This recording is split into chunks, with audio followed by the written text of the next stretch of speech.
Good evening sir. Good evening sir. Good evening sir. Good afternoon sir. Good evening sir. Good evening.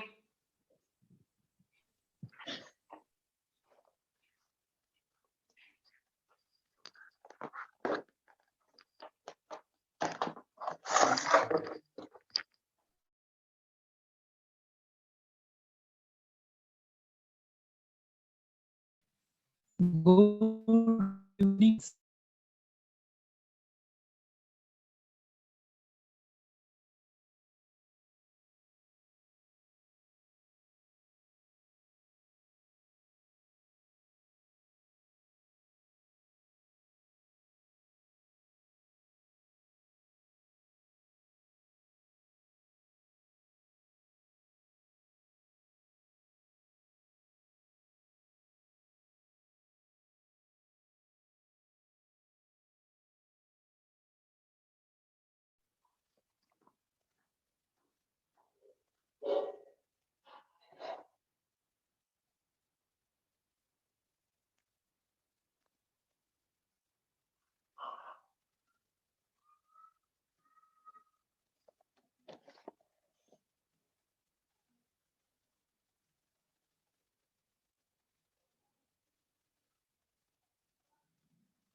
कैसे बच्चों? Good evening sir. Good evening sir. बच्चों और क्या चल रहा है? ऐसे पढ़ाई लिखाई कुछ पूछना तो पूछो पहले, फिर स्टार्ट करते हैं।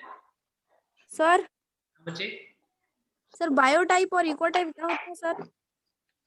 बच्चों बायोटाइप जो है वो तो जो दो बायोलॉजिकल स्पीशीज हैं उनको हम बायोटाइप बोल देते हैं। इकोटाइप जो है ना वो पर्टिकुलरली हम यूज करते हैं किसके लिए कि जैसे मान लो वैसे देखें हम कि दो डिफरेंट स्पीशीज है बट इकोलॉजिकली उनका सेम रोल होता है या सेम हैबिटेट में यदि वो मिलते हैं तो उसे हम बोल देते हैं इकोटाइप।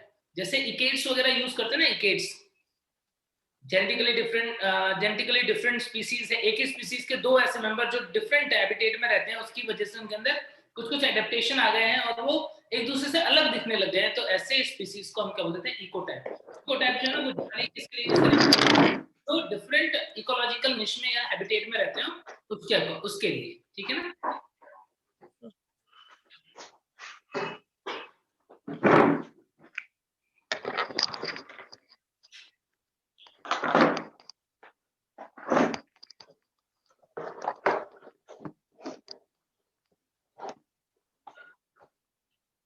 और सर सिम्पेट्रिक जातियां ये सब क्या है सर, और एलोपेट्रिक जातियां?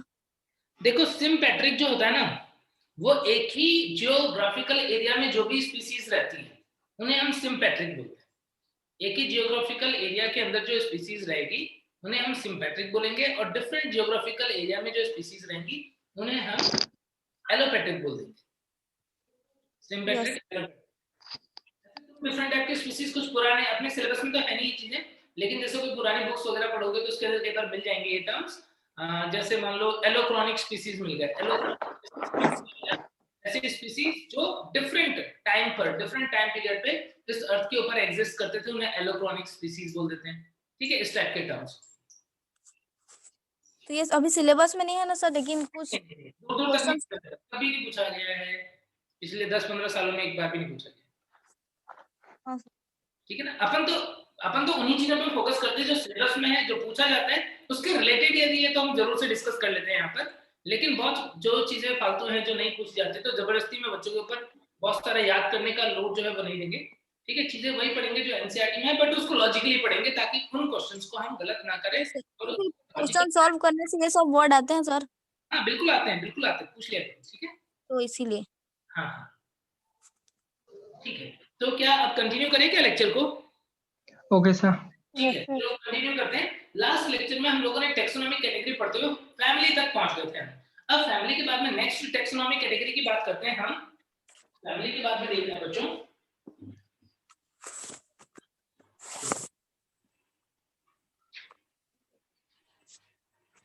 फैमिली के बाद में नेक्स्ट टैक्सोनॉमी कैटेगरी जो है वो है ऑर्डर।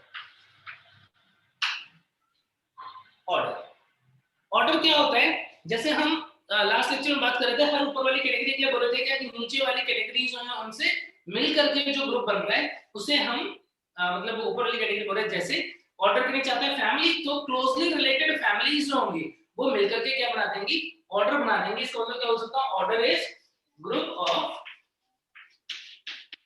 Closely related families.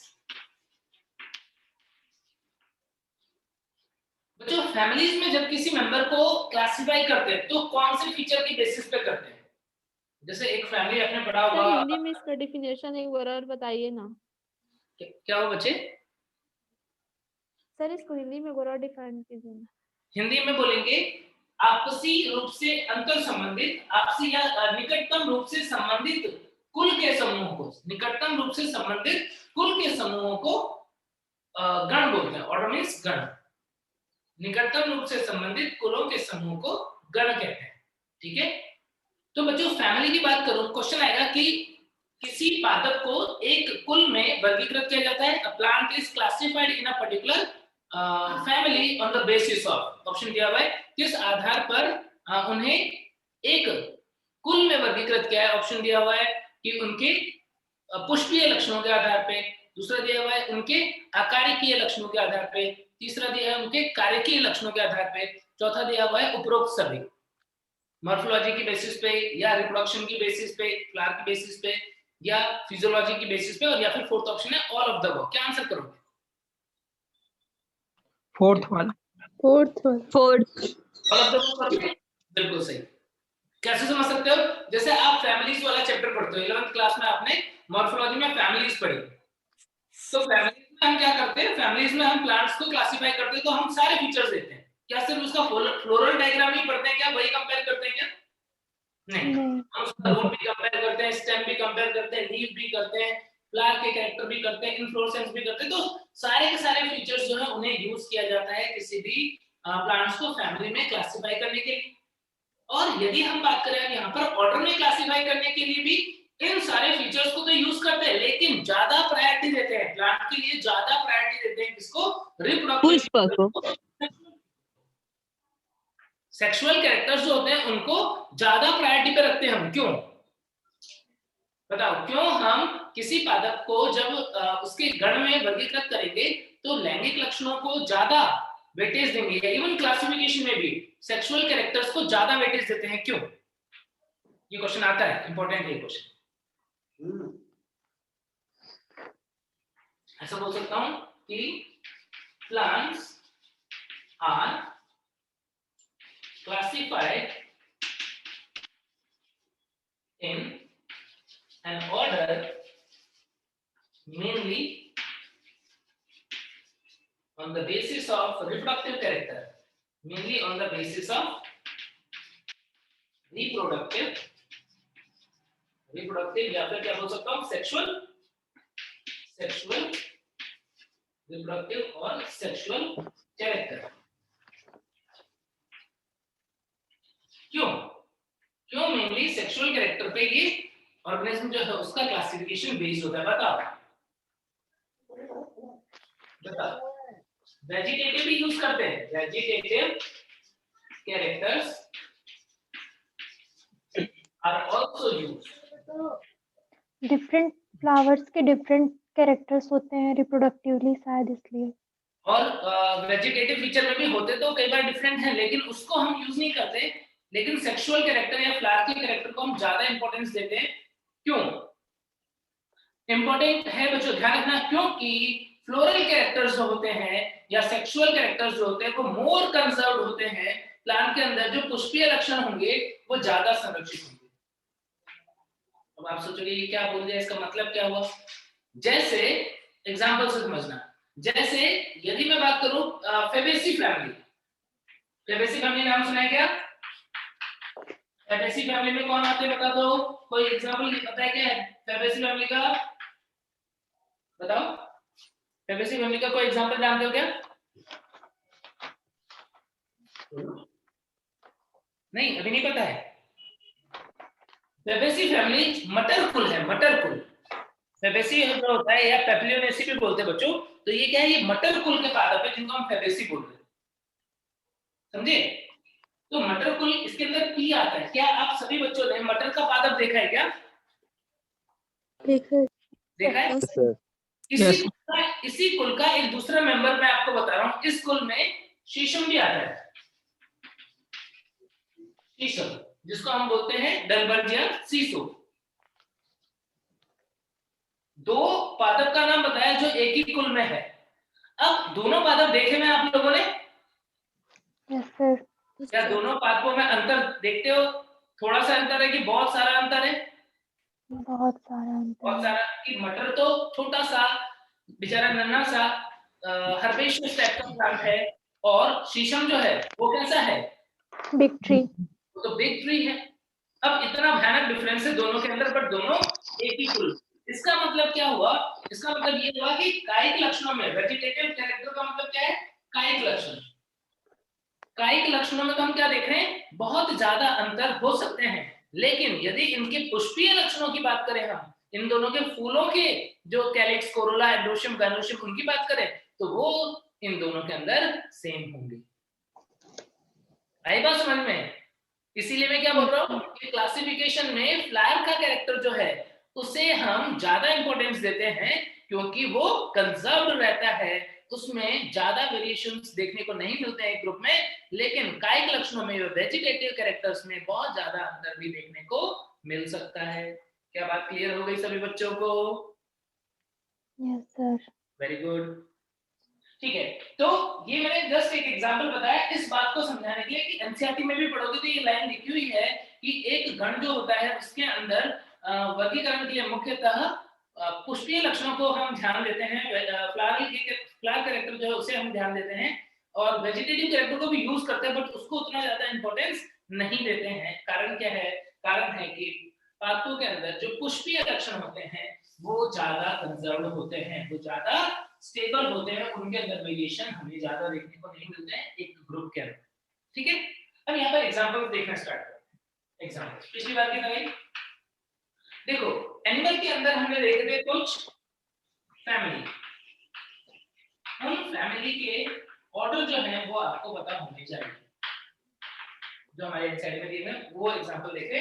जैसे हमने फैमिली पढ़ा था फेलिडी। फैमिली में कौन आते थे बताओ? फैमिली में कौन? Panthera, Panthera Felis. पैंथेरा आता था, फेलिस आता था, यानी कैट और लायन पैंथेरा सब थे। तो फेलिडी और कैनिडी भी नाम सुना था क्या? Dog dog. इन दोनों का ऑर्डर जो है वो सेम है, उस ऑर्डर का नाम होता है कार्निवोरा। कार्निवोरा के मेंबर है। ध्यान रखना कि इनका ऑर्डर क्या है? कार्निवोरा है। ठीक है, ऐसे ही और भी एग्जांपल देखते हैं। मस्का की फैमिली, हाउस फ्लाई की फैमिली बताओ। म्यूसिडी। यस, हाँ म्यूसिडी। और इसका ऑर्डर जो होता है बच्चों वो पता है क्या? डिप्टेरा। डिप्टेरा। याद रखना है, बहुत इंपॉर्टेंट है। ऐसे ही ह्यूमन की फैमिली क्या थी? हमारी फैमिली क्या थी? होमिनिडी। प्राइमेटा। फैमिली थी, ऑर्डर क्या है? प्राइमेटा। क्या तो बच्चे जानते हैं प्राइमेटा के प्रमुख लक्षण कौन से? किन लक्षणों के आधार पर प्राइमेटा को वर्गीकृत किया हुआ है? हम लोग प्राइमेट हैं, आखिर हमारे अंदर क्या खास बात? प्राइमेट में क्या खास बात होती है? बताइए किसी को? नहीं बताइए क्या? प्राइमेटा के जो मेंबर्स होते हैं ना, उनका स्कल जो होता है उनकी ट्रंक के ऊपर ऐसा सीधा रखा हुआ होता है। सीधा रखा हुआ होने की वजह से क्या होगा? एनिमल्स का तो क्या देखते हो, एनिमल्स का मुंह जो है आगे की तरफ का बॉडी इस तरीके से, हमारा जो है वो स्कल हमारे गर्दन के ऊपर ऐसे सीधा रखा हुआ है। सीधा क्यों रखा हुआ है? क्योंकि फोरामेन मैग्नम जो है, फोरामेन मैग्नम जो है वो ऑक्सीपिटल बोन में एक फोरामेन होता है जिसके थ्रू स्पाइनल कॉर्ड बाहर निकल रहा है। तो क्या है, जैसे ये स्कल बोन है तो इस स्कल बोन में नीचे की तरफ यहाँ पर मतलब लोअर साइड पे, वेंट्रल साइड पे यहाँ पर होल होता है और वहां से स्पाइनल कॉर्ड निकलती है, इसलिए हमारा हेड जो है वो इसके ऊपर सीधा रखा होता है। जबकि यदि हम बात करें एनिमल्स के अंदर तो वो कैसा होगा? स्कल के पीछे की तरफ से, यानी ऑक्सीपिटल बोन के पीछे की तरफ से क्या होगा? उनका स्पाइनल कॉर्ड निकल होगा। एक तो ये डिफरेंस होता है। दूसरा डिफरेंस कि बाइनोकुलर विजन होता है, प्राइमेट जो होते हैं उनके अंदर क्या होता है, आईज जो फ्रंट सीइंग होते हैं, दोनों आंखों से वो एक चीज को देखते हैं। अब गाय की बात करें तो गाय का मुंह तो ऐसा होता है, उसके अंदर एक आंख इधर है एक आंख इधर है, तो उनके अंदर बाइनोकुलर विजन जो है वो पूरी डेवलप होता है, या हम बोलेंगे मोनोकुलर टाइप का विजन जो है वो होता है। तो कुछ इस टाइप के फीचर्स होते हैं किसके अंदर, प्राइमेट्स के अंदर। कौन आते हैं प्राइमेट्स में हमारे अलावा, ह्यूमन के अलावा? बंदर, चिंपांजी आते हैं, भालू। बिल्कुल सही बोल रहे हो। ठीक है, तो किस तरीके से ऑर्डर ध्यान रखोगे कि फैलिडी कैलिडी दोनों का ऑर्डर कार्निवोरा है, मस्कुली का ऑर्डर जो है वो डिप्टेरा है, होमिनिडी का ऑर्डर क्या है, प्राइमेटा है। ठीक है, ये एग्जांपल तो हो गए किसके, ये एग्जांपल तो हो गए एनिमल के। प्लांट के एग्जांपल भी देखने पड़ेंगे बच्चों। इरेज कर दो ये ऊपर जो लिखा है। सर बियर भी प्राइमेट्स में आते हैं? बियर बियर नहीं बच्चे, बियर प्राइमेट्स में नहीं आते। बाकी फीचर्स जो है बियर जो होते हैं वो भले ही तुमको ऐसा लग रहा है बट उनका स्नाउट भी आगे की तरफ भी होता है, मुंह भी आगे की तरफ भी होता है, वो प्राइमेट नहीं होते। ठीक है, नॉन प्राइमेट। अब प्लांट के अंदर कुछ एग्जांपल दे लो।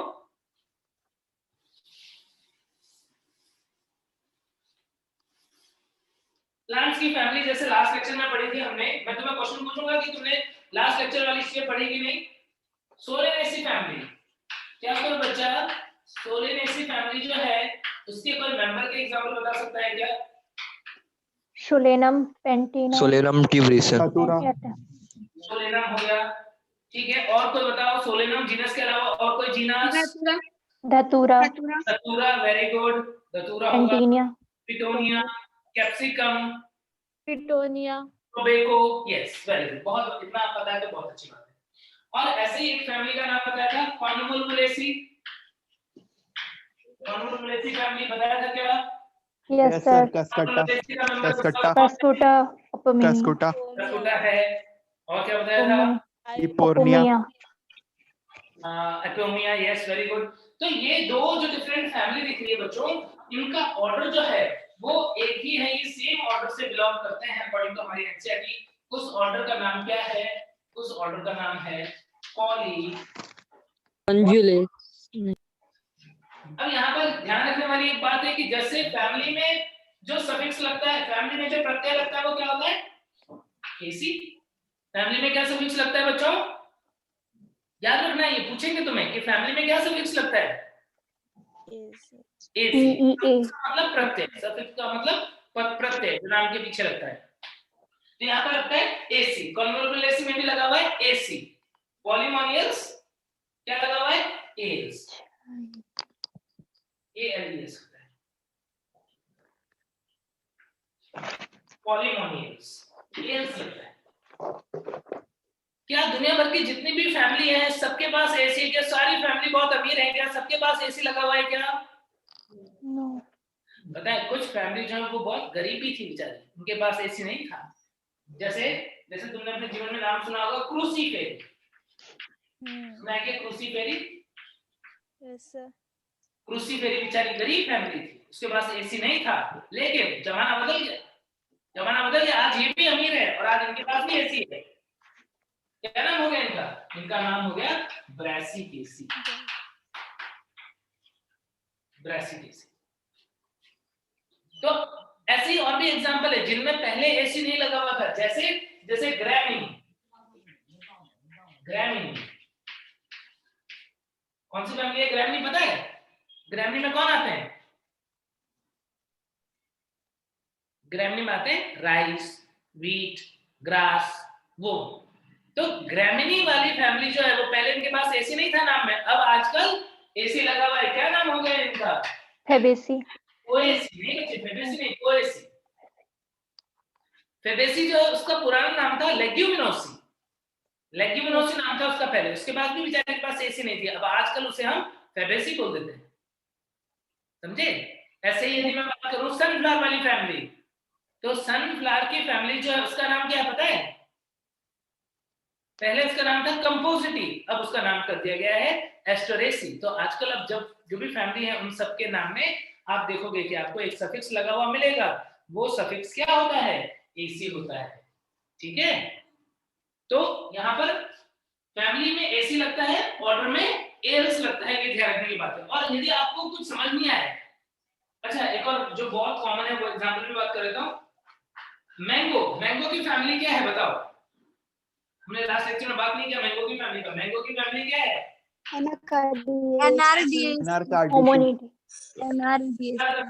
मैंगो की फैमिली जो है वो है एनाकार्डियेसी। एसी लगा हुआ है इसके अंदर। और ये एनाकार्डियेसी फैमिली में, अब तुम बोलोगे सर आपने तो बोला था कि जो इंपॉर्टेंट जीनस होता है उसके नाम में एसी लगा देते हैं, लेकिन मैंगो तो मैंजीफेरा है, मैंजीफेरेसी होना चाहिए नहीं। इस फैमिली का इंपॉर्टेंट मेंबर जो है वो मैंगो नहीं है, मैंगो से भी इंपॉर्टेंट मेंबर है इसका काजू। Cashew nut. काजू का नाम क्या होता है पता है? जीनस। काजू जो है उसका जीनस होता है एनाकार्डियम। काजू जो है उसका जीनस होता है एनाकार्डियम, और उसके नाम के आधार पर ये फैमिली का नाम रखा है एनाकार्डियेसी। इसका ऑर्डर जो है बच्चों, इसका ऑर्डर मैंगो का ऑर्डर जो है वो होगा सेपेंडेल्स। ये सिस्टम में लगा हुआ है, क्या है? सेपेंडेल्स। इसके अलावा अब जो बात बता रहा हूं बहुत ध्यान से सुनना, इसके अलावा जो भी फैमिली हमारे एनसीईआरटी में दी हुई है मॉर्फोलॉजी वाले चैप्टर में, ध्यान दे रहे हो सब बच्चे? जो भी फैमिली हमारे एनसीईआरटी में मॉर्फोलॉजी वाले चैप्टर में दी हुई है उन सबका ऑर्डर उनके फैमिली के नाम में एसी हटा के एल्स लगाने से तुम्हें मिल जाएगा। जैसे फैमिली का नाम ब्रैसिकेसी है, ऑर्डर का नाम बताओ?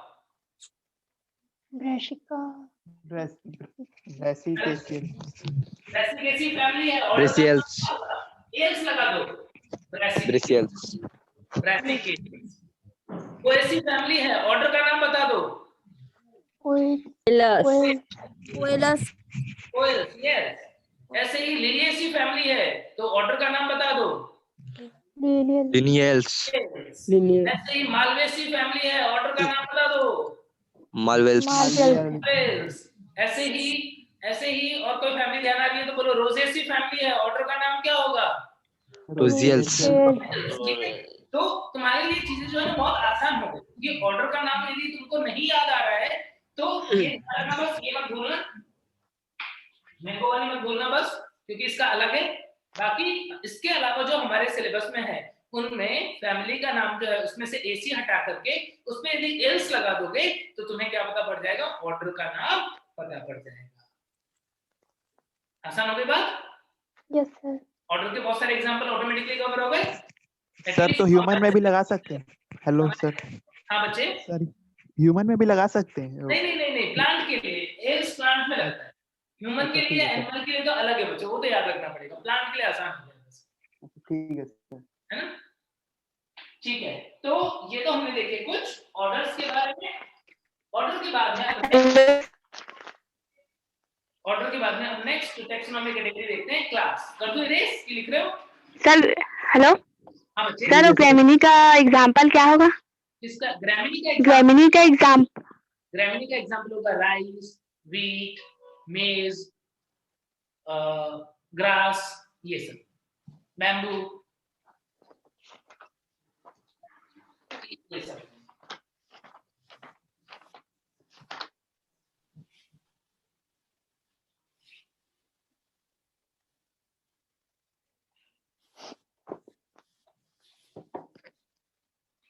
अब इसके बाद ऑर्डर के बाद में नेक्स्ट देखो क्लास।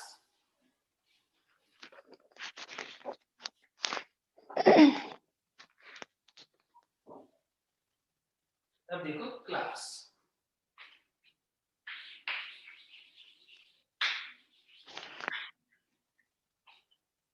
फिर से वैसे ही जैसे अभी तक हम बोलते जा रहे हैं, क्लास किससे बना होगा? बहुत सारे इंटररिलेटेड या क्लोजली रिलेटेड ऑर्डर्स जो हैं वो मिलकर के क्या बना देंगे? क्लास बना देंगे। मतलब क्या बोल सकता हूं? Class is group of closely related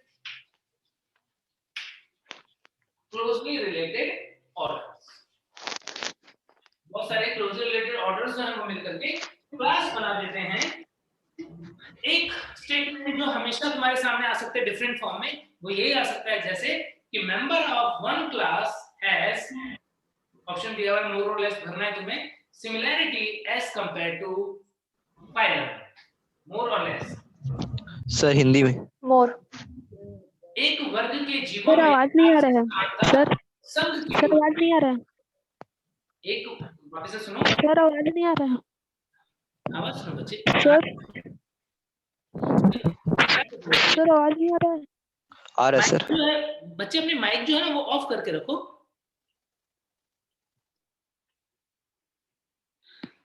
वापस से मैं रिपीट कर रहा हूँ, एक वर्ग के जीवों में आपसी समानता। सर आप दिखाई नहीं दे रहे हो मुझे मैं दिखाई नहीं दे रहा हूँ, लग रहा है मैं मिस्टर इंडिया बन गया हूँ। नेटवर्क पुअर होगा। ठीक है, तुम्हारे नेटवर्क में कुछ दिक्कत हो रही है बच्चे? मैं बिल्कुल दिखाई दे रहा हूँ, बाकी लोग हाँ अब दिखने लगा ना, मन से देखो, मन से तुम्हें दिखो, आंखों से तो जरूर दिखूंगा। ठीक है, तो हम क्या बोल रहे हैं कि एक क्लास के मेंबर जो होते हैं उनके अंदर आपसी समानता की यदि हम बात करें तो फाइलम या संघ की तुलना में क्या होगा, ज्यादा होगा। जो कैटेगरी नीचे है उसमें समानताएं ज्यादा होगी, जो कैटेगरी ऊपर होगी उसमें समानताएं कम होती जाएंगी। ठीक है, तो इस टाइप का क्वेश्चन किसी भी टेक्सोनॉमी कैटेगरी के लिए तो आपको पूछ ही सकते हैं। ठीक है, अब यहाँ पर देखो बच्चों, फिर से एग्जाम्पल की बात करेंगे, वही एग्जाम्पल्स जो हमारी एनसीईआरटी में हमें ध्यान रखना है। जैसे अभी हमने देखा कार्निवोरा, कार्निवोरा क्या था, ऑर्डर है कि क्लास है कि फैमिली है? कार्निवोरा क्या है? ऑर्डर। ऑर्डर। ऑर्डर। ऑर्डर। ऐसे ही प्राइमेटा, प्राइमेटा क्या है?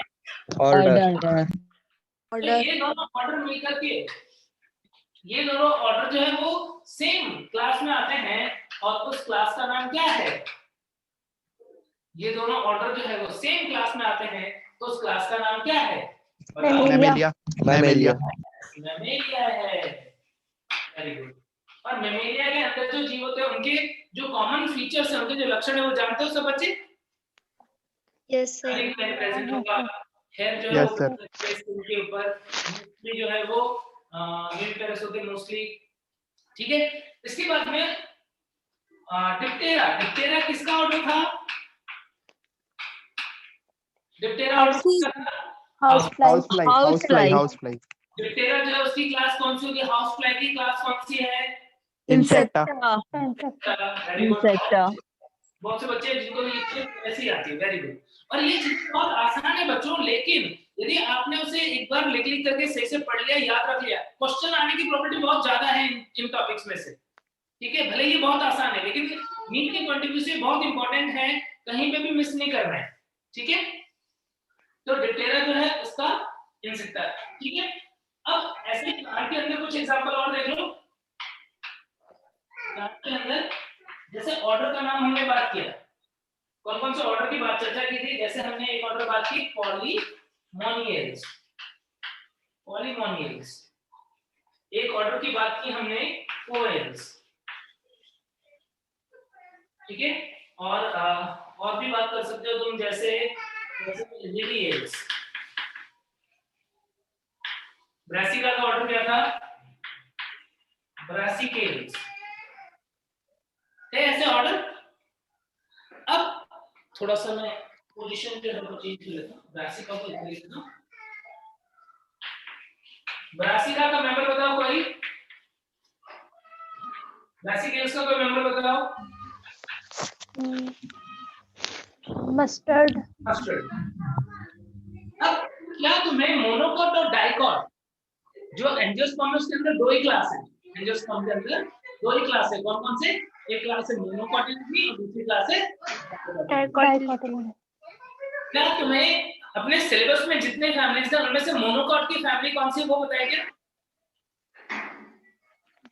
जो हम फैमिली वाला चैप्टर पढ़ेंगे मॉर्फोलॉजी, उसमें कौन कौन से क्लास में कौन सी फैमिली आती है बताया क्या? No sir. नहीं पता है? ध्यान रखना, कोएल्स और लिलियल्स, यानी अनियन गार्लिक वाली फैमिली कौन सी है? लिलियल्स। मोनोकॉट है। यस, और राइस वीट वाली फैमिली कौन सी है? कोएल्स। तो राइस वीट वाली फैमिली, अनियन गार्लिक वाली फैमिली, ये है मोनोकॉट। इनकी क्लास क्या होगी? मोनोकॉटिलिडनी। ये दो जरूर से ध्यान रखना, लिलियेसी, पोएसी, ये मोनोकॉट की ऑर्डर्स है, क्लास क्या है? मोनोकॉट है। और इसके अलावा बाकी जितनी भी ऑर्डर या जितनी भी फैमिली हम लोग पढ़ रहे हैं, वो सारी की सारी डाइकॉट वाली है, यानी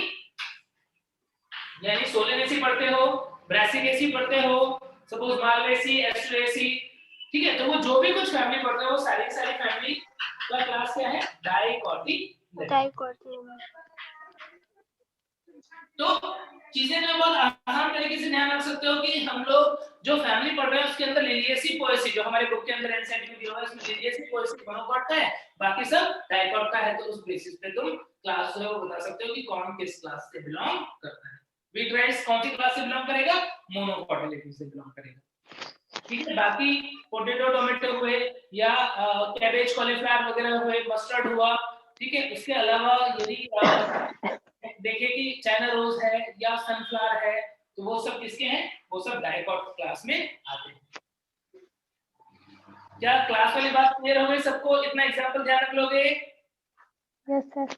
एक बार और बताइए आंसर। तो फिर क्लास के बाद में अब नेक्स्ट टेक्सोनॉमी कैटेगरी आप पढ़ेंगे, फाइलम और division.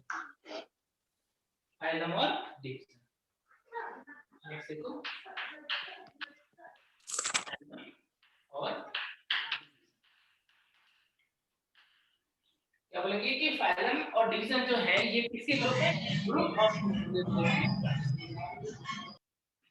Of closely related classes.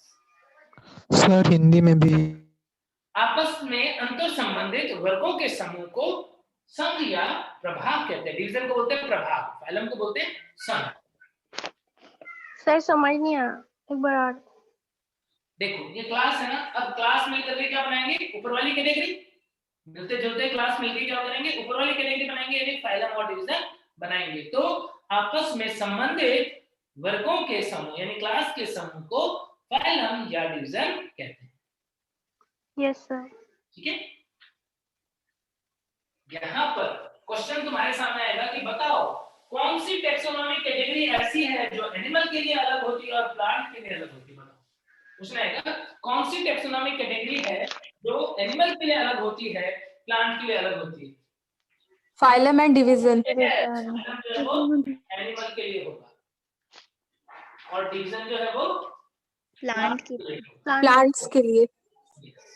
एक बार ना क्वेश्चन गलत करवा देते हैं। क्वेश्चन कैसे गलत करवा दिया, क्वेश्चन पूछा कि बताओ एंजियोस्पर्म किस वर्ग के संवर्ग से संबंधित है, और ऑप्शन दे दिया फाइलम, एक दे दिया डिवीजन। और यदि बच्चों को नहीं पता है कि फाइलम किसके लिए होता है, डिवीजन किसके लिए होता है, तो उनको लगता है ये दोनों तो सेम ही बात है। अब दो आंसर सेम, क्या करें, तो ध्यान रखना प्लांट है तो डिवीजन आंसर, डिवीजन।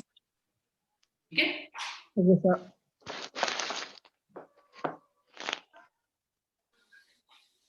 एग्जांपल्स देखो,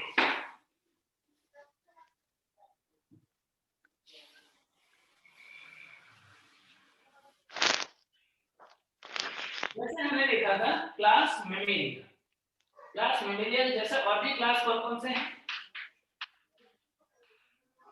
क्लास और इससे बनने वाला फाइलम, क्लास और उससे बनने वाला फाइलम दिख रहे हैं।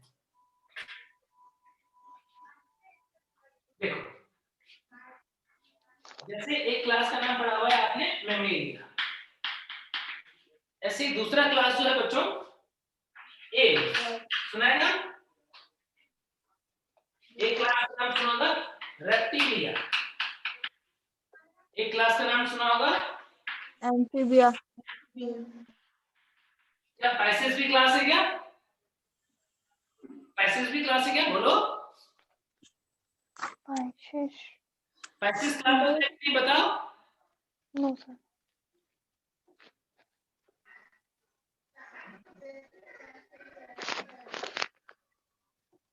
Yes sir. सर आपकी आवाज नहीं आ रही है। पैसेज क्लास नहीं, पैसेज जो है वो सुपर क्लास है। वर्टिब्रेटा के अंदर दो सुपर क्लास आती हैं, दो सुपर क्लास कौन कौन सी, एक आती है पैसेज और दूसरा आते हैं टेट्रापोडा।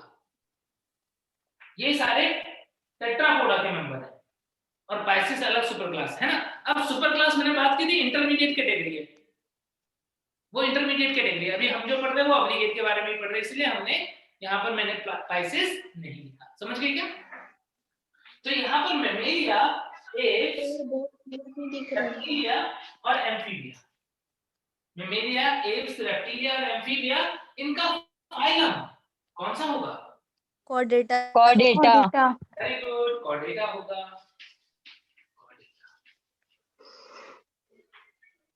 एक और क्लास के बारे में थोड़ी देर पहले चर्चा की थी, insecta. Arthropoda. Yes, phylum arthropoda. जिस तरीके से मैं तुमको पढ़ा रहा हूँ बच्चों, बिल्कुल घर पे भी पढ़ते हो, चीजें लिख करके, ये पर्टिकुलर क्लास इस फाइलम का मेंबर, ये पर्टिकुलर क्लास इसका डिवीजन का मेंबर, तो लिख के पढ़ोगे, याद भी रहेगा, भूलोगे भी नहीं, और आगे जब हम क्लासिफिकेशन पढ़ेंगे तब ये तुमको काम भी आएगा। कॉर्डेटा की जनरल फीचर्स पता है सब बच्चों को? कॉर्डेटा के जनरल फीचर हैं नोटोकॉर्ड का प्रेजेंट। नोटोकॉर्ड लाइफ की किसी ना किसी स्टेज में होगा, हो सकता है हमारे अंदर अभी नोटोकॉर्ड नहीं है, बट जब हम एम्ब्रियोनिक स्टेज में थे तब हमारे पास नोटोकॉर्ड प्रेजेंट है। नोटोकॉर्ड का प्रेजेंट होना, डॉर्सल होलो नर्व कॉर्ड का प्रेजेंट होना, हार्ट का वेंट्रल साइड पे होना, हार्ट का कौन सी साइड पे? हमारा वेंट्रल साइड पे है, हार्ट का वेंट्रल साइड पे होना, पोस्ट एनल टेल का होना। तो बच्चों बोलेगा सर हमारे कहाँ है पोस्ट एनल टेल? बच्चों सर कॉर्डेटा का क्या बोले? कॉर्डेटा का क्या बोले? कॉर्डेटा। हाँ बच्चे, डेटा का क्या बोले? कॉर्डेटा क्या?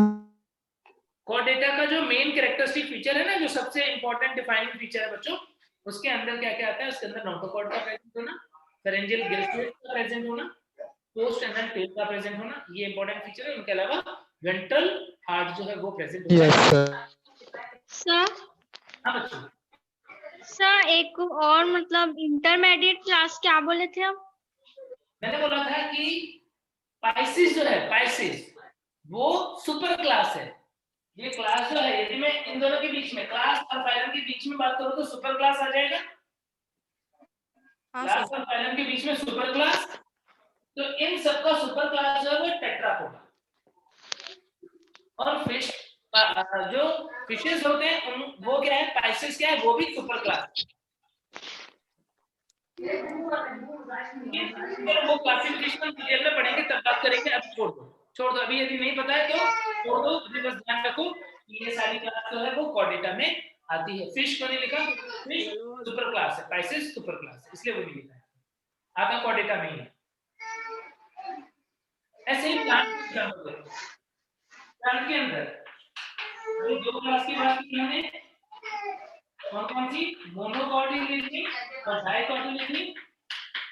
मोनोकॉट और डाइकॉट क्लास जो है उनका डिवीजन, अब यहाँ पर डिवीजन लिखूंगा मैं, कौन से डिवीजन के में ये दो क्लास आते हैं? एंजियोस्पर्म। एंजियोस्पर्म। एंजियोस्पर्म में आते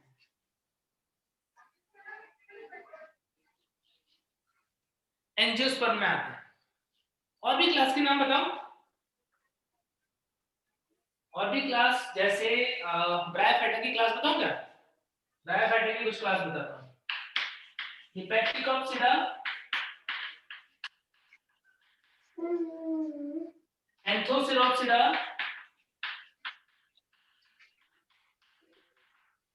ब्रायोप्सिडा। हिपैटिकॉप्सिडा, एंथोसिरोप्सिडा और ब्रायोप्सिडा, क्या सफिक्स लग रहा है? ऑप्सिडा। कई बार क्लास में ऑप्सिडा सफिक्स भी लगता है, और ये तीनों के तीनों सेम डिवीजन में, एक ही डिवीजन में आते हैं। इस डिवीजन का नाम है ब्रायोफाइटा।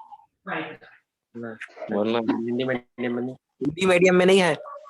ये हिंदी मीडियम में नहीं है बच्चों, क्योंकि ना ये जो नाम है ना, हिंदी में भी ऐसे लिखा होता है, हिपैटिकॉप्सिडाई लिखा होता है, ब्रायोप्सिडाई लिखा होता है, ये ऐसे ही लिखा होता है ना, तो इसीलिए इसका हिंदी में नाम नहीं है बच्चों। मोनोकॉटिलिडनी जो है ना, उसको हिंदी में एक बीजपत्री, द्विबीजपत्री बोलते हैं। वैसे मोनोकॉटिलिडनी और डाइकॉटिलिडनी भी हिंदी में लिखा होता है, ठीक है? अच्छा, हिंदी में और इंग्लिश में दोनों साथ में पढ़ा रहे हैं। हाँ बच्चे, तो यहाँ पर बच्चों डिवीजन जो है उसमें एक तो स्पर्मी लगा हुआ है, और यहाँ पर बच्चों फाइटा लगा हुआ है, फाइटा। डिवीजन में फाइटा भी सफिक्स की फॉर्म में यूज होता है, ध्यान रखना, इसमें फाइटा जो है वो भी सफिक्स की फॉर्म में यूज होता है। किसके अंदर? डिवीजन के अंदर। क्या इतनी बातें क्लियर है क्या? डिवीजन के बाद में अब लास्ट जो अपर मोस्ट टेक्सोनॉमी कैटेगरी है वहां पर पहुंच गए हम। क्या है वो? Kingdom. Kingdom. Upper most taxonomy category, highest taxonomy category जो है वो है किंगडम। देखो अब किंगडम के बारे में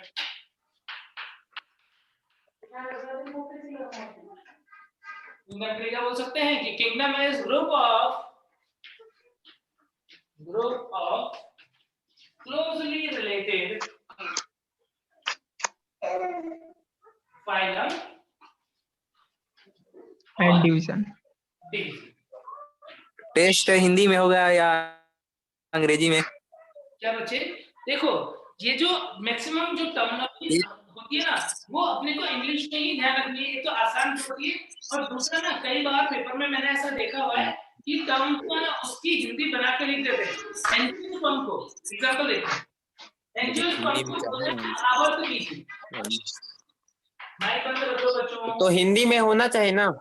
सुनो ना बच्चे, एंजियोस्पर्म को हिंदी में बोलते हैं आवर्त बीजी, लेकिन कई बार जब तुम पेपर दोगे तो तुम देखोगे वहां पर लिखा हुआ है ऐसे एंजियोस्पर्म। Yes sir. देख लेना, तुम देख लेना, कभी भी देख लेना। कॉर्डेटा को हिंदी में भी कॉर्डेटा बोलते हैं, बोलते हैं। तो इस वजह से क्या होता है, इस वजह से ज्यादा यदि हम टर्म्स को इंग्लिश में ही ध्यान रखें, ठीक है। जहां पर तुमको हिंदी में स्पेशली जानना है मैं बता ही रहा हूँ, तुमको बताता भी रहूंगा। दूसरा, हिंदी मीडियम वाले बच्चे जो है उनके पास एक बड़ा एडवांटेज क्या होता है कि उनके पास पेपर दोनों लैंग्वेज में होता है। तो यदि हिंदी में कहीं पे भी किसी टर्म में उसको कंफ्यूजन हो गया तो उसके पास ऑप्शन इंग्लिश वाला होता है। और तुम्हारे को क्योंकि देखो मैं तुमको जो पढ़ा रहा हूँ, मैं खुद जैसा कि मैंने तुमको स्टार्टिंग में ही बताया, मैं खुद हिंदी मीडियम का स्टूडेंट रहा हूँ। 12वीं तक मैंने हिंदी में सारी चीजें पढ़ी हुई है, लेकिन हमारे टीचर को पढ़ाने का स्टाइल यही था जो मैं तुमको पढ़ाता हूँ। वो हमको दोनों लैंग्वेज में टर्म्स जो है वो बताते थे, जिसकी वजह से क्या हुआ, जिसकी वजह से चीजों को ध्यान रखना आसान हो गया। इंग्लिश में हम ज्यादा इजीली रिलेट कर पाते हैं। तो एग्जाम में ओवरऑल क्या हुआ, एग्जाम में बेनिफिट मिल गया। जहां पे भी टर्म नहीं पता पड़े फटाफट से इंग्लिश वाली लैंग्वेज को भी काफी क्वेश्चन रहता है हमारे पास, हमने देख लिया। एक तो ये एडवांटेज। दूसरा एडवांटेज मैं तुमको बहुत ही एक फनी सी स्टोरी बताता हूँ। कॉलेज में हुआ, मेरे साथ एक बच्चा था, वो भी हिंदी मीडियम का ही था, वो भी मेरे साथ ही पढ़ता था, लेकिन वो एकदम स्टबर्न था, जिद्दी था। किस टाइप का कि मेरे को तो इंग्लिश के टर्म्स नहीं याद होते, मेरे को तो पढ़ने ही, मेरे को तो हिंदी पढ़नी है, ऐसा बच्चा। भाई पढ़ाई का कोई लैंग्वेज नहीं होता, चाहे कोई हिंदी में पढ़े चाहे कोई इंग्लिश में पढ़े, पढ़ाई का लैंग्वेज नहीं होता। दिमाग में बात घुस गई, समझ आ गया ना, तो आंसर तो तुम कर ही दोगे। सर सिलेक्ट वो भी हो गया, सिलेक्ट मैं भी हो गया। ये बात सुन लो, हिंदी मीडियम वाले बच्चों के लिए काम की बात है। तो क्या हुआ, हम दोनों सिलेक्ट हो गए, हम दोनों सेम कॉलेज में पहुंच गए।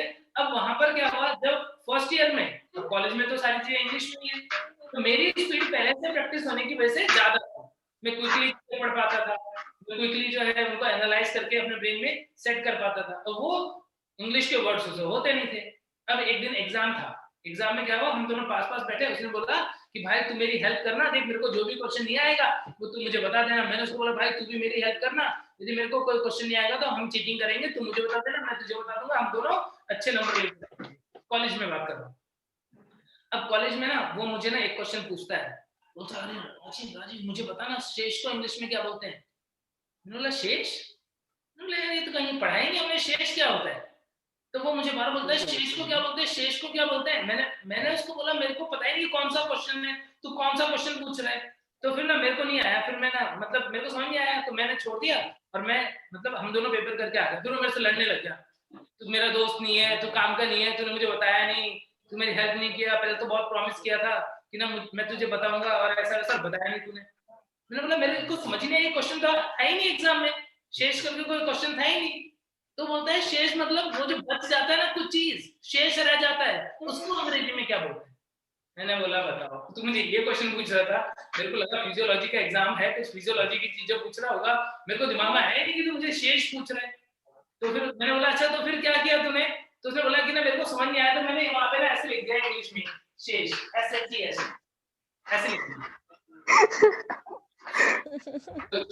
तो उसको ना पढ़ने में इतना टाइम लगता था, वो क्विकली ना चीजों को कवर नहीं कर पाता था, तो उसको प्रॉब्लम हो रहा है। मेडिकल कॉलेज में प्रॉब्लम आई और उसको पहले साल बहुत दिक्कत आई इंग्लिश में पढ़ाई करने में।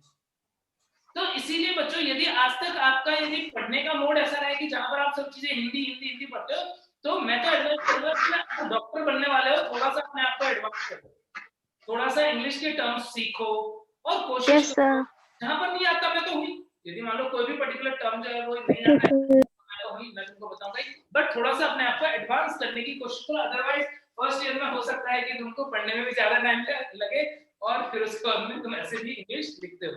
ठीक है, चलो अभी कोई बच्चा मुझसे कुछ पूछ रहा था। सर जो टेस्ट होगा वो हिंदी में होगा कि इंग्लिश में? नहीं, हिंदी मीडियम वाले बच्चों का हिंदी में ही होगा, इंग्लिश मीडियम वाले बच्चों का इंग्लिश में होगा। ठीक है ना? Yes, sir. हाँ, चलो अब इसके बाद में ये तो हमने देख लिया किंगडम के बारे में कि group of closely related phylum और डिवीजन, जो आपस में अंतर संबंधित फाइलम या डिवीजन है, उसके मेंबर्स को ही हम किसमें क्लासिफाई कर देते हैं, एक किंगडम में कर देते हैं। अब एनिमल के अंदर जैसे मान लो किंगडम की बात करते हैं, एनिमल के लिए किंगडम एनिमेलिया। तो एनिमेलिया के अंदर कौन आते हैं बच्चों? एनिमेलिया के अंदर डिफरेंट फाइलम, कौन कौन से phylum? Phylum porifera to hemichordata और कॉर्डेटा भी, या मैं डायरेक्टली बोल देता तो क्या बोल सकता था, पोरीफेरा टू कॉर्डेटा जो है, पोरीफेरा टू कॉर्डेटा जो है वो किसके अंदर आते हैं? एनिमेलिया के अंदर आते हैं। ऐसे ही प्लांट के अंदर किंगडम प्लांटी में कौन कौन से फाइलम आते हैं? किंगडम प्लांटी, उसके अंदर कौन कौन से फाइलम? फाइलम आएंगे क्या कि डिवीजन आएगा? डिवीजन। फाइलम बोलना गलत होगा बच्चे, तो फाइलम इसके अंदर जो है वो हेलोफाइटा एल्गी वाला, एल्गी बोल सकता हूं, हेलोफाइटा में भी एल्गी, देन ब्रायोफाइटा, कौन सा सफिक्स लग रहा है? फाइटा लग रहा है, देन टेरिडोफाइटा,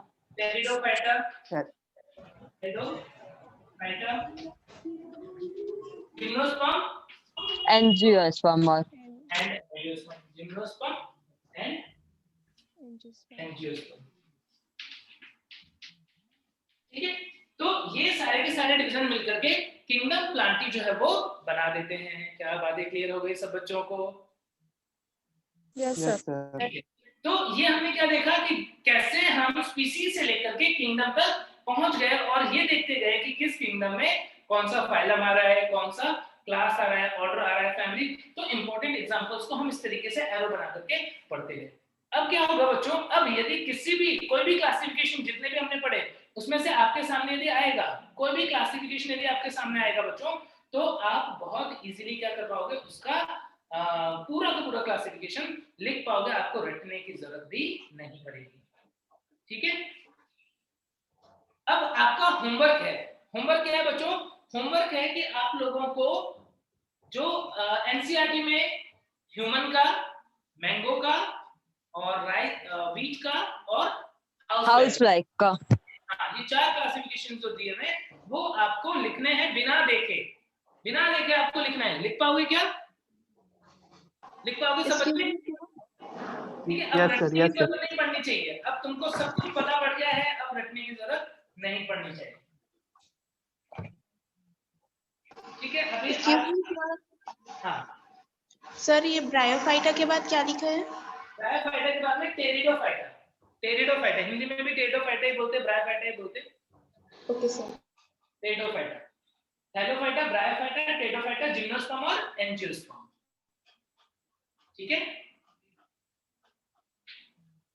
अब इसके बाद में हम लास्ट टॉपिक पढ़ेंगे इस चैप्टर का, वो है टेक्सोनॉमिकल एज। टेक्सोनॉमिकल एज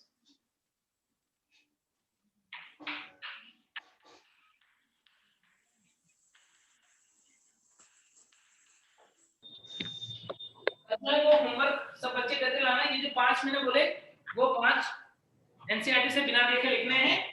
ठीक है, और यदि किसी बच्चे को एक्स्ट्रा पढ़ने का मन हो, सर होमवर्क को एक बार और बोलिए तो। क्या बच्चे? होमवर्क को एक बार और बोलिए तो। कुछ नहीं पता पड़ रही बच्चे, क्या बोल रहे हो? होमवर्क को फिर से बोलिए तो क्या क्या तो लाना है? मैंने तुमको बोला कि ह्यूमन, मैंगो, हाउसफ्लाई और लीफ, इनका क्लासिफिकेशन जो है तो पूरा का पूरा लिख करके लेके आना है, बिना देखे, बिना एनसीईआरटी से टिक कर जो पढ़ा हुआ है उसकी बेसिस पे पहले पढ़ लेना, अच्छे से रिवाइज कर लेना, और ये 4 क्लासिफिकेशन जो एनसीईआरटी में दिए वो बिना देखे लिखिए।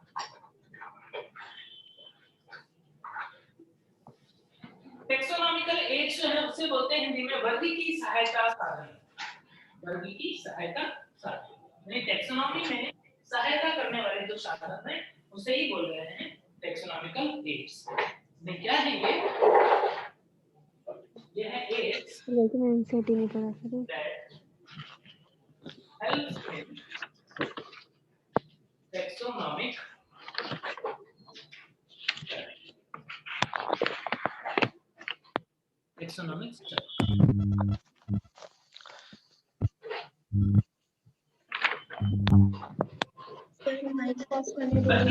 अध्ययन में जिन साधनों की सहायता ली जाती है उन्हें हम क्या बोलते हैं, उन्हें हम टेक्सोनॉमिकल एड्स या वर्गीकी सहायता साधन बोलते हैं। और ये एड्स क्या हो सकते हैं, ये हो सकते हैं, इट कैन बी, बाकी लोग प्लीज माइक ऑफ कर दो ना, साउंड बहुत ज्यादा वाइब्रेट हो रहा है। तो माइक ऑफ कर दो क्योंकि तुम्हारे माइक की सर हिंदी में एक और बार, इस वजह से तुम मेरी आवाज सही से नहीं सुन पाते। यदि दूसरों के माइक चालू होते हैं तो मेरी आवाज को तुम है सही से नहीं सुन पाते हो, माइक ऑफ। सर हिंदी में। हाँ हिंदी में बता रहा हूँ, वर्गीकी अध्ययन में सहायता करने वाले साधनों को टेक्सोनॉमिकल एड या वर्गीकी सहायता साधन कहते हैं। वर्गीकी सहायता साधन कहते हैं जो वर्गीकरण के अध्ययन में, वर्गीकी अध्ययन में सहायता करते हैं। और it can be living animal, plant, क्या हो सकते हैं ये, जीवित जंतु या पादप हो सकते हैं, या फिर डेड, प्रिजर्व एनिमल और प्लांट स्पेसिमेन, या तो जीवित पादप जंतु वो हो सकते हैं, या फिर मृत और संरक्षित पादप या जंतु हो सकते हैं। या तो जिंदा जीव जो है उसे हम अध्ययन में यूज करेंगे, या फिर मृत जीव के नमूने जो हैं उन्हें हम अध्ययन में यूज करेंगे, और इनके अलावा हो सकता है प्रिंटेड मटेरियल। कुछ प्रिंटेड मटेरियल्स भी होते हैं जिनके ऊपर सूचनाएं लिखी होती है, वो भी वर्गीकी में सहायता, अध्ययन में सहायता कर सकते हैं। ठीक है, क्या क्या समझ गए कि वो साधन जो वर्गीकरण के, वर्गीकी के अध्ययन में हेल्प करते हैं उन्हें टेक्सोनॉमिकल एड बोलते हैं। और क्या क्या हो सकते हैं, कोई जानवर हो सकता है, कोई पादप हो सकता है जो जिंदा हो, या फिर कोई मृत पादप या जंतु हो सकते हैं जिन्हें संरक्षित करके रखा गया हो, या फिर प्रिंटेड मटेरियल हो सकते हैं, छुपे हुए जो लेख होते हैं वो हो सकते हैं, किताबें हो सकती है। कुल मिला के प्रिंटेड मटेरियल मतलब क्या, किताब जैसी चीज जिनके ऊपर इंफॉर्मेशन लिखी हुई है, उनको पढ़ के और हमको क्या पता लग जाता है, हमको जीवों के वर्गीकी अध्ययन में सहायता मिल जाती है ना। अब कौन कौन से हैं ये वर्गीकी सहायता साधन, कौन कौन से हैं? क्या हर्बेरियम का नाम सुना है? Yes sir. Yes sir. Yes sir. Herbarium हो सकता है, बॉटेनिकल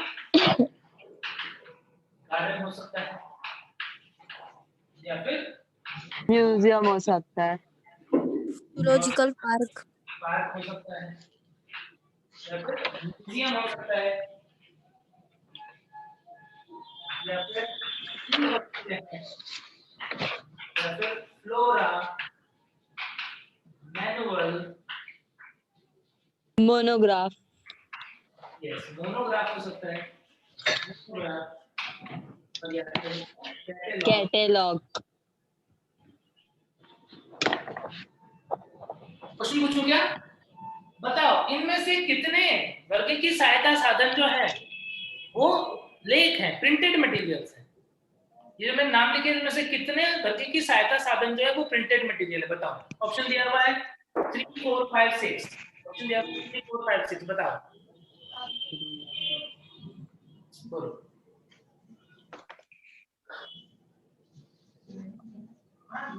सर की और फोर, सोच लो सही से सर कितने इसमें प्रिंटेड मटेरियल है। तो प्रियंका बोल रही है 3, प्रिया बोल रही है 4, ट्राई करो। और जाकर बच्चे 4 बोल रहे हैं, 4 बोल रहे हैं। अभी तक सही आंसर किसी का, अरे रजनी ने बोला 5। रजनी मुझे बताओ, रजनी मुझे बताओ 5 कौन सा। अच्छा बहुत सारे बच्चों, कल्पना ने भी 5 बोला, लव ने भी 5 बोला, भव्य 5, वेरी गुड, वेरी गुड। 5 बच्चे जो भी बोल रहे हैं वो बिल्कुल सही बोल रहे हैं, 5 करेक्ट आंसर है। सर की, फ्लोरा, मैनुअल, ये सब पूरा इधर वाला है, राइटिंग इधर वाला। यस, कुछ बच्चों ने दिमाग भी लगा दिया, बोला कि इधर लग रहा है, सर ने वही लिखा है। की जो होता है कुंजी, हिंदी में हर्बेरियम को हिंदी में वैसे हर्बेरियम बोल देते हैं, लेकिन शुष्क उद्यान भी बोल सकते हैं। शुष्क उद्यान, बॉटेनिकल गार्डन वनस्पति उद्यान, जूलॉजिकल पार्क जंतु उद्यान, म्यूजियम संग्रहालय। ठीक है। की जो होता है वो कुंजी, फ्लोरा मैनुअल, फ्लोरा को फ्लोरा ही बोलते हैं, मैनुअल को नियम पुस्तिका बोलते हैं, नियम। मोनोग्राफ को मोनोग्राफी बोलते हैं, और कैटलॉग को सूची भी बोलते हैं, कैटलॉग। ठीक है। तो यहाँ पर ये जो इस साइड में जितने भी नाम मैंने लिखे, की, फ्लोरा, मैनुअल, मोनोग्राफ और कैटलॉग, ये पांचों के पांचों जो है वो प्रिंटेड मटेरियल है। ठीक है। और इनमें से मुझे बताओ कि ये जो इधर लिखे इनमें से कितने जो है उनमें जीवित जंतु या पादप जो है वो रखे होते हैं? कितने में जीवित जंतु या पादपों का अध्ययन किया जा रहा है? 1 2 3 4 दो में जीवित जंतु या पादप है, बिल्कुल सही बात है। बॉटनिकल गार्डन में जीवित पादप, जूलॉजिकल पार्क में जीवित जंतु। और कितने ऐसे हैं जिसके अंदर मृत पादप या जंतु हैं? हर्बेरियम और म्यूजियम मृत पादप या जंतु संरक्षित अवस्था में रहते होते हैं। Yes sir. इस टाइप के क्वेश्चन यहाँ पर बन सकते हैं। और लास्ट क्वेश्चन है कि बताओ इनमें से कितने वर्गीकी सहायक साधन में पादप और जंतु दोनों संरक्षित अवस्था में रखे होते हैं? इनमें से कितने वर्गीकी संवर्ग में पादप और जंतु दोनों मृत संरक्षित अवस्था में रखे होते हैं? Means in how many of the following both dead plant animals are kept preserved? Herbarium और म्यूजियम सर। हर्बेरियम और म्यूजियम। कविता बोल रही है म्यूजियम, भावेश भी सिर्फ एक ही बोल रहा है, दीप्ति भी 1 बोल रही है, श्रेया भी 1 बोल रही है। सब बच्चे 1 तो बोल रहे हैं, 1 बिल्कुल सही है। 1 यस, क्या आंसर होगा? सिर्फ और सिर्फ म्यूजियम। दोनों पूछा था ना, पादप और जंतु दोनों पूछा था। दोनों किसमें होते हैं? म्यूजियम में। हर्बेरियम में तो सिर्फ क्या होता है? पादप होता है जो प्रिजर्व कंडीशन होता है, परिरक्षित अवस्था में होता है। क्या क्लियर हो गई बातें सबको? तो यहाँ पर कुछ इस टाइप के क्वेश्चन जो है वो बनते हैं। एक एक करके हम इनको डिटेल में देखेंगे फटाफट कि हर्बेरियम क्या होता है, बॉटनिकल गार्डन क्या होते हैं।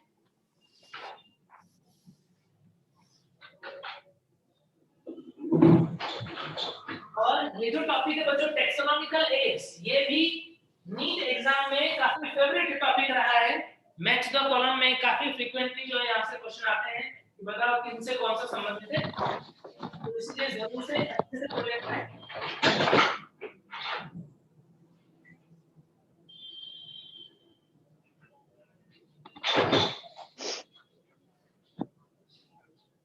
देखो बच्चों, सबसे पहले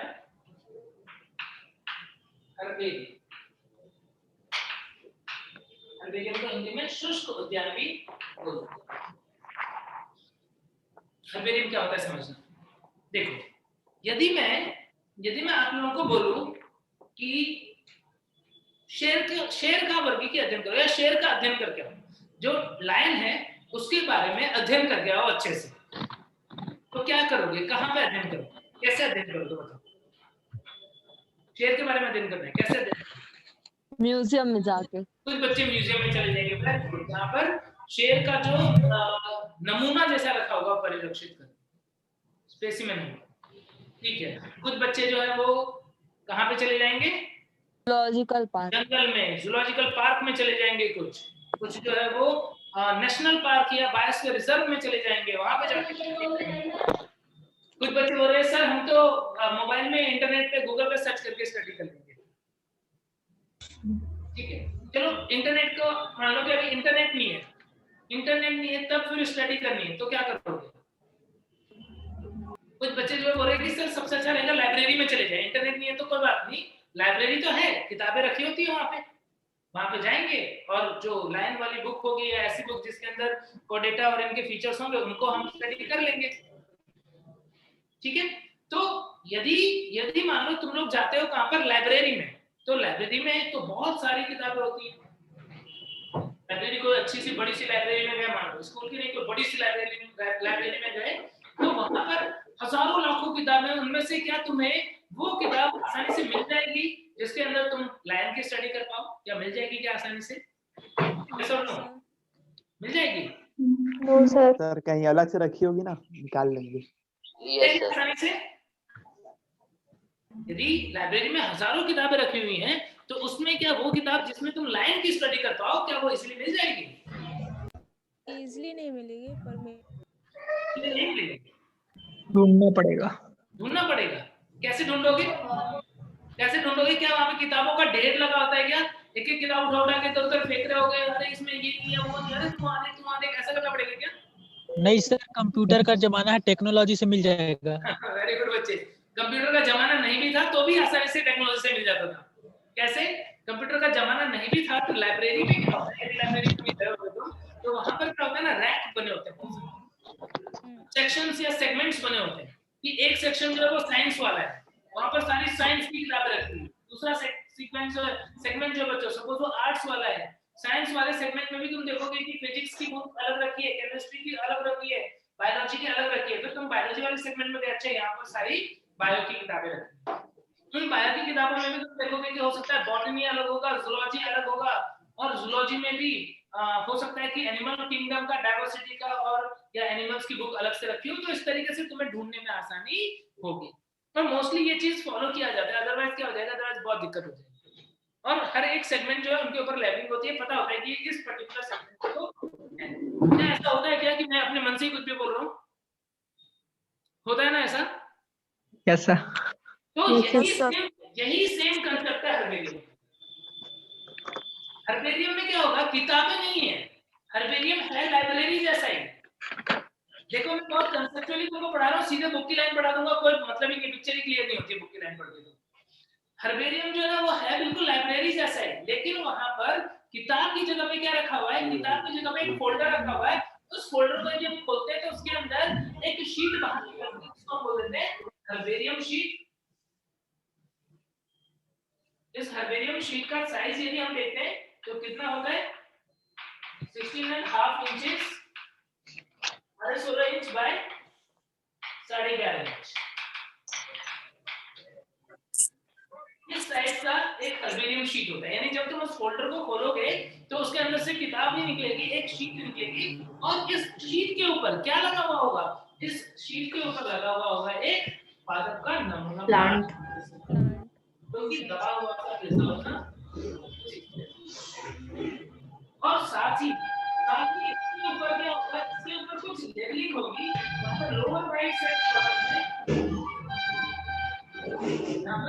कुछ लेबलिंग होगी, कुछ नाम जो है ऐसी कोई चीज वहां पर रखी होगी जिससे तुम्हें क्या होगा, इस पादप का अध्ययन करने में आसानी होगी। आई बात समझ में? तो हर्बेरियम क्या है, हर्बेरियम एक ऐसा प्लेस है, एक ऐसी जगह है जहां पर बहुत सारे पादप के ऐसे सूखे हुए, दबे हुए और संरक्षित जो नमूने होते हैं, प्रिजर्व जो नमूने होते हैं, उन्हें एक विशिष्ट ऑर्डर में रखा जाता है।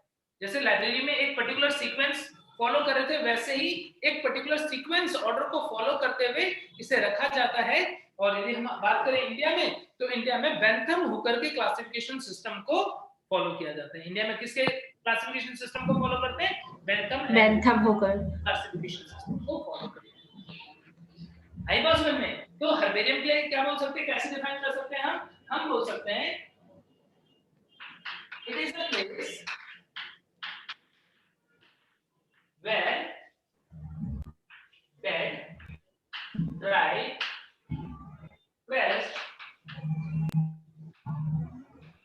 preserve specimen of plant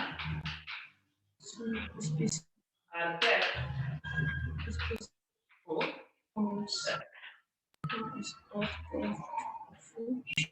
एक ऐसा स्थान, हर्बेरियम के लिए बोल रहा हूं, एक ऐसा स्थान जहां डेड यानी मृत, ड्राइड मतलब शुष्क, मृत शुष्क, दबा हुआ और परिरक्षित, प्रिजर्व का मतलब परिरक्षित पादप नमूना अध्ययन के लिए रखा हुआ होता है। किसके ऊपर रखा हुआ होता है? Mounted on herbarium sheet.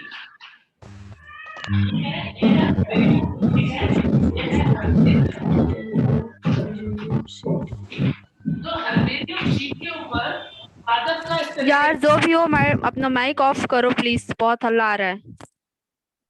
बच्चे हल्ला मत मचाओ इतना। तुम तो, मुझे लग रहा है कोई बच्चे तो ना बस स्टैंड के पास भी बैठ के पढ़ाई कर रहे हैं। क्या मैं सही बोल रहा हूँ क्या? यस सर, ऐसे आ रहा है। यस सर, आवाज अरे किसके घर बच्चा भी रो रहा है सर। जोर से आ रहा है। घूमने जा रहे हो, रास्ते में सोचा कि चलो रास्ते में टाइम पास हो रहा था, हम पढ़ाई कर लेते हैं। नहीं, छत में होगा सर कोई। अच्छा, तुम सारे बच्चे छत्तीसगढ़ के हो ना? Yes sir. Yes sir. Yes और पीछे वाले मैं भी बिहार का हूँ, आऊंगा कभी तुम्हारे पास घूमने। आज तो Yes, रिजल्ट sir, आया आइए है सर, सर दिलाइए, वहाँ का। बिहार में रिजल्ट आया चुनाव का आज। हाँ, अभी तक तो क्या उधर कौन आगे चल रहा था? एनडीए? नीतीश। हाँ, मुझे भी लग रहा है।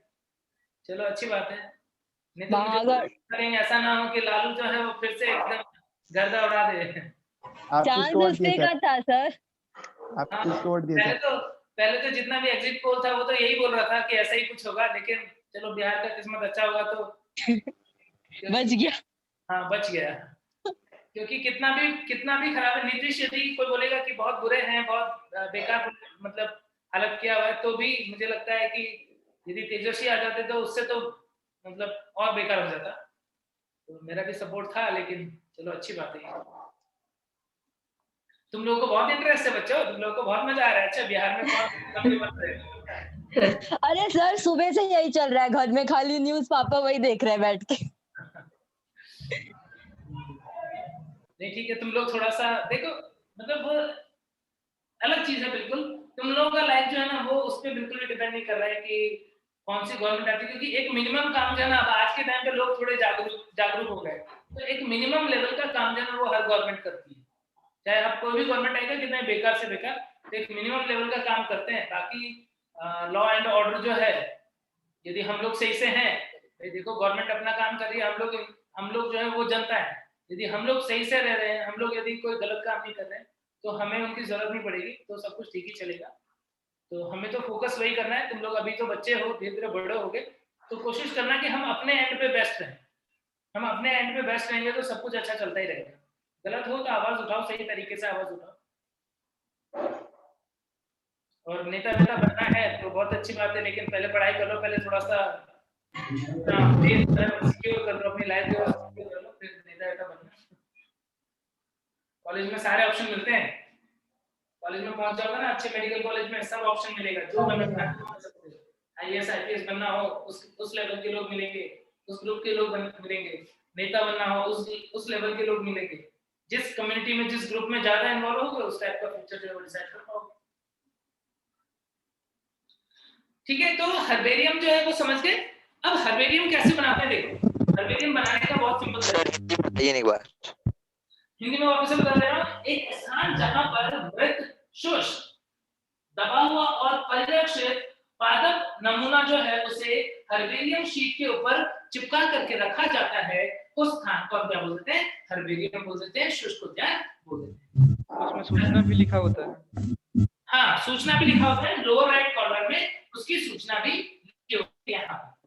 अब क्या क्या स्टेप होंगे? अच्छा, ये होता कैसा है? कई बार दिमाग में पिक्चर नहीं बनती, तो मैं एक पिक्चर बना देता हूँ कि हर्बेरियम शीट कैसे बनाते हैं। जैसे मान लो बच्चों कि सपोज आपको किसी ने ना गुलाब का फूल गिफ्ट किया। तो बच्चे बोले अच्छा गुलाब का फूल अभी तो नहीं किया है। हाँ, आएगा, नंबर आएगा, कॉलेज में पहुंच जाओगे जरूर से गिफ्ट मिलेंगे गुलाब के फूल भी।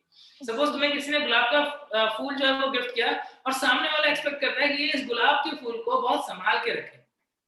तो कई बार हम क्या करते हैं, जो किताब हम पढ़ रहे थे, गुलाब का फूल जो हमने उस किताब के अंदर रख दिया और दबा दिया।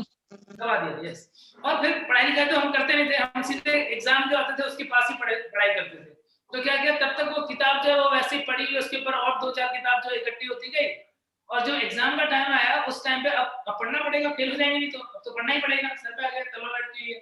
तो उस टाइम किताब खोला तो अचानक से वो फूल बाहर, वो फूल कैसा हो चुका होगा, पहले जो मुरझा गया होगा, वो पूरा एकदम प्लेन, सूखा पूरा सा दब जाता।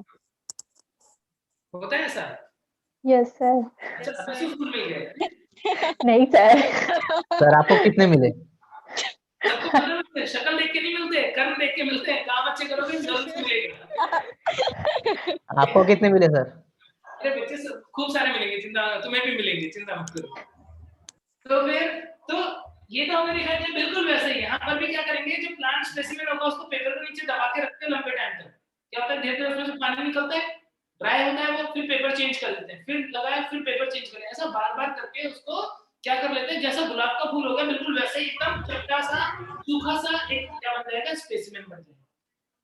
समझ गए? इस तरीके से ये ड्राइंग एंड प्रेसिंग करते हैं। तो स्टेप्स क्या क्या होते हैं इसके अंदर, इस प्रोसेस के अंदर स्टेप्स क्या क्या होंगे? स्टेप्स होता है कलेक्शन ऑफ स्पेसिमेन, नमूने को इकट्ठा करना। नमूने को इकट्ठा करेंगे, ऐसा होना चाहिए जिसको कि हम क्या कर पाए, जिसको कि हम इस तरीके से शीट के ऊपर माउंट कर पाए। कोई मोटा सा लकड़ी लेके नहीं आ जाना है, पेड़ काट के नहीं जाना है, पूरा पेड़ काट के लिया इसका हरवेरियम बनाएंगे नहीं। क्या करना होगा, कोई छोटी सी पतली सी नई सी डाली, इसके अंदर फूल वगैरह हो या जो पार्ट हमें शो करना है वो हो, ऐसा पार्ट हम कट करके ले आते हैं। क्या बोलते हैं, कलेक्शन ऑफ स्पेसिमेन। दूसरा प्रोसेस होगा इसका ड्राइंग एंड प्रेसिंग। क्या क्या अभी जो तरीका बताया उससे हम क्या करेंगे, उसको ड्राई कर लेंगे और दबा के उसे चपटा कर लेंगे। देन इसके बाद नेक्स्ट स्टेप होता है, उसे बोलते हैं पॉइजनिंग। पॉइजनिंग जो है उसमें हम क्या करते हैं, इसके ऊपर एक ऐसा लेप लगा देते हैं जिससे कि ये बैक्टीरिया फंजाई इनसे खराब ना हो। पॉइजनिंग में हम 0.1% HgCl2 यूज करते हैं, मर्क्यूरी क्लोराइड जो है वो यूज करते हैं 0.1%।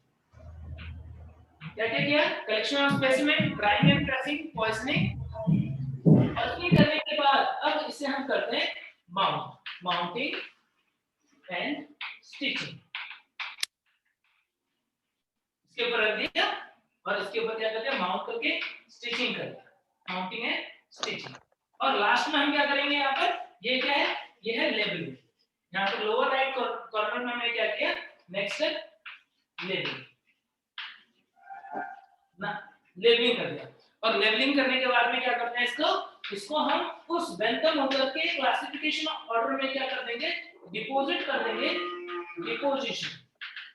डिपोजिशन यानी इसको क्या करना, डिपोजिट कर देना, जमा करवा देना। लेबलिंग में किन किन चीजों का नाम लिखेंगे, क्या क्या चीज होती है लेबलिंग के अंदर? एक होता है date and place of collection. बंद करो ना। Date and place of collection एक इंफॉर्मेशन। दूसरा name collector name of collector, date and place of collector. एक बार देख लो फिर हिंदी बता देता हूं। Date and place of collection, name of collector. इसके बाद प्लांट का इंग्लिश नेम, इंग्लिश नेम लिख सकते हैं, या फिर लोकल नेम उसको लिखते हैं। देन बॉटेनिकल नेम लिखते हैं, बॉटेनिकल नेम ऑफ प्लांट। और लिखते हैं इसके अंदर फैमिली, प्लांट कौन सी फैमिली का है, फैमिली ऑफ प्लांट। ये इंफॉर्मेशन जो है उसे हम लिख देते हैं इसके ऊपर, इस हर्बेरियम शीट के ऊपर लोअर राइट कॉर्नर में। हिंदी में मैं एक बार बता दे रहा हूँ, बच्चों को रिपीट कर दे रहा हूँ। हर्बेरियम क्या है वो तो समझ गए थे। स्टेप जो है, पहले नमूने को संग्रहित करना, इकट्ठा करना, पहला स्टेप। उसको सुखाना एवं दबाना, सेकंड स्टेप। उसको परिरक्षित करना, पॉइजनिंग का मतलब क्या है यहाँ पे, परिरक्षित करना। उसके लिए 0.1% HgCl2 यूज करते हैं, ये इंपॉर्टेंट है। ये अगर पूछा जाता है कि कितना HgCl यूज करते हैं। फिर उसके बाद में माउंटिंग एंड स्टिचिंग का मतलब लग करके सिलना। स्पेसिमेन को या तो ऐसे बोलते हैं स्पेसिमेन को हर्बेरियम शीट पर चिपकाना, कॉन्टिनेंट स्टिचिंग। देन उसके बाद में लेबलिंग, लेबलिंग का मतलब होता है नामकरण करना। नामकरण में क्या क्या करेंगे? प्लेस ऑफ कलेक्शन, तारीख और स्थान, किसने कलेक्ट किया है स्पेसिमेन उसका नाम, नहीं ये पेन है, वहाँ पर पेन का ढक्कन है, पादप का बॉटनिकल नेम और फैमिली, पादप की फैमिली, और उसके बाद में इसको डिपोजिट कर देंगे। डिपोजिशन में हम कौन सा सिस्टम फॉलो करते हैं? बेंथम एंड हुकर का क्लासिफिकेशन सिस्टम फॉलो करते हैं। क्या बातें क्लियर हो गई सभी बच्चों को? Yes sir. Yes sir. Famous herbarium का नाम मैं बताऊं तो herbarium of royal botanical garden, Q England. Q England में रॉयल बॉटनिकल गार्डन का हर्बेरियम जो बहुत फेमस है। इंडिया के अंदर central national herbarium Kolkata, Calcutta में सेंट्रल नेशनल हर्बेरियम है, वो बहुत फेमस है। तो जो बड़े बड़े बॉटनिकल गार्डन होते हैं ना, उनमें ही वो लाइब्रेरी जैसा घर होता है जिसके अंदर ऐसे बहुत सारे स्पेसिमेन रखे होते हैं। पता है ना, लाइब्रेरी जैसा घर है जिसके अंदर ऐसे बहुत सारे रखे हुए हैं। तो जितने भी बड़े बड़े बॉटनिकल गार्डन्स होते हैं ना, उनमें ही क्या होता है? उनमें हर्बेरियम होते हैं। सर इंडिया में कौन सा फेमस है बोले सर? इंडिया के वर्ल्ड में फेमस है royal botanical garden, England. Herbarium of royal botanical garden कहाँ पर है? क्यू इंग्लैंड में है। क्यों में England. Herbarium, herbarium of royal botanical garden Q England में है। और इंडिया के अंदर बात करें तो सेंट्रल नेशनल हर्बेरियम हर्बेरियम कहाँ पर है? कोलकाता। India botanical garden. ठीक है, तो आज अपना टाइम हो गया है, बस थोड़ा सा पार्ट और रह गया है बॉटनिकल गार्डन लॉजिकल पार्ट और म्यूजियम वगैरह। तो मुझे लग रहा है कल यदि हम 10-15 मिनट पढ़ेंगे तो वो कंप्लीट हो जाएगा। तो कल हम इस चैप्टर के जो बाकी 2-3 टॉपिक रहेंगे वो कंप्लीट कर लेंगे। तुम लोग क्या होता है, एक बार एनसीईआरटी से पढ़ के खुद से भी कंप्लीट कर लेना, और क्वेश्चन प्रैक्टिस जो भी कर रहे हो या जो भी डाउट्स हैं कल वो सारे इकट्ठे कर लेना। कल हम डाउट्स वगैरह जो है वो भी डिस्कस कर लेंगे और नेक्स्ट चैप्टर जो है वो भी स्टार्ट कर देंगे। ठीक है सर, क्लास 12 का चैप्टर पढ़ेंगे कल, फिर उसके बाद 12 का चैप्टर स्टार्ट कर देंगे। Yes sir. Yes sir. Yes sir. Yes sir. Sir हाँ बच्चे, मॉड्यूल्स कब तक मिल जाएंगे? मॉड्यूल्स मिल जाएंगे बच्चों, बता देंगे। ठीक है, ओके सर। ठीक है, चलो बच्चों, तो फिर सर छठवां डाउट्स को कलेक्ट कर लेना। हाँ बोलो बोलो बच्चे। तो छठवां को हिंदी में क्या बोलते हैं सर? किसको? लास्ट को हिंदी में क्या बोलते हैं? छठवां वाला डिपोजिशन। डिपोजिशन जमा करना। जमा करना। Yes sir. चलो ठीक है, फिर इसके बाद सर नेशनल हर्बेरियम कहाँ पे है? National herbarium, central national herbarium Kolkata. Okay sir. Kolkata. Sir demo class कब तक चलेगा? डेमो क्लास का बेटा ये सब ईशान सर से एक बार बात कर लो आप, है ना? एक बार वहाँ पर ईशान सर से बात कर लो, ईशान सर से मॉड्यूल के बारे में भी पूछ लेना। ठीक है, okay sir. Okay Baba sir, thank you sir. Thank you sir. Thank you sir. Thank you sir. Thank you sir.